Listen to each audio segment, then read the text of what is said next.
Hey everyone, this is George and I'm back with a new video.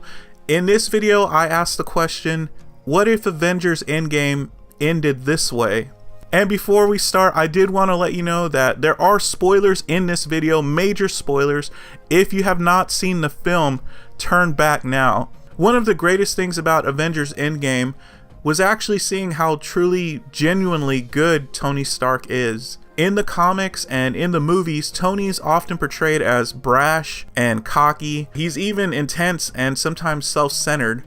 But in Avengers Endgame, something changed. And even though he was still Tony Stark, it seemed like he had grown and shed most of his more abrasive qualities in favor of genuine concern, levity, and happiness. I honestly believe this was due to the humbling loss they had all suffered at the hands of Thanos. When he returned from space in a near catatonic state, his first words to Cap were something to the effect of, he lost the kid, he lost everyone. And later, once he'd recovered some, he was literally seething with rage for their failure because it cost them so much, and as much as he blamed the others, you knew he blamed himself the most. But later, we had seen that Tony had changed. I think he'd found true happiness with his beloved wife Pepper and his Love You 3000 daughter. And in my opinion, I think this makes Tony worthy. And I believe had Marvel chose this route, it would have made all the difference. So let's assume the movie played out the way it had, to the point where Cap had lifted the hammer of Thor and was giving Thanos some hammer time, but was still knocked down, and Captain Marvel had very nearly gave Thanos the beating of his life, but was also stopped. So let's consider that Thanos was on the verge of killing Captain America, or maybe he didn't kill Cap, and before he falls, he throws the hammer to someone.